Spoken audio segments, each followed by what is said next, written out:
नमस्कार, मैं वैद्य सुश्रुत दिलीप गाडगिल अमृतवेद क्लिनिक पुणे यहाँ से बात कर रहा हूँ। मेरे सारे भाइयों और बहनों को अंतर्राष्ट्रीय योग दिन की हार्दिक हार्दिक शुभकामनाएं।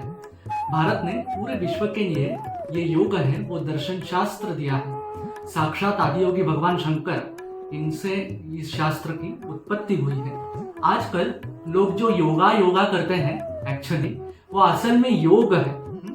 योगा का मतलब है समत्व। योगा का मतलब है अपनी चित्त की जो वृत्तियां हैं उसको निरोध कर आपके मन को एक स्थिति में, एक शांत स्थिति में धारण करना। और ये धारण किससे प्राप्त होता है?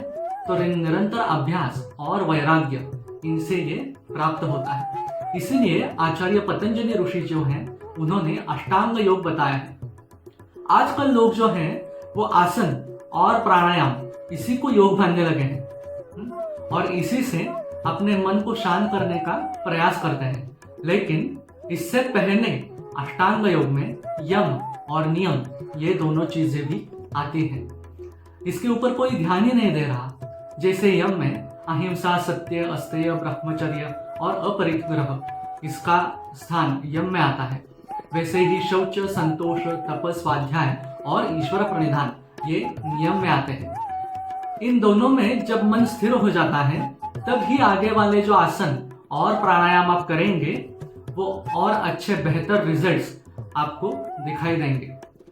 देह और इंद्रिय इसमें जो वैराग्य उत्पन्न होता है उसे ही यम ऐसा कहते हैं। अगर आप आसन और प्राणायाम में बैठे और आपके मन में बहुत सारे विचार ही आते रहते हैं, विचार दोनों प्रकार के हैं, आनंद के भी हैं, दुख के भी हैं, तो आप ठीक तरीके से आसन या प्राणायाम नहीं कर सकते। तो इसका जो कंट्रोल आपको करना है, मन को जो शांत करना है, उसके लिए जो नियम बताए हैं वो सारे यम और नियम में है।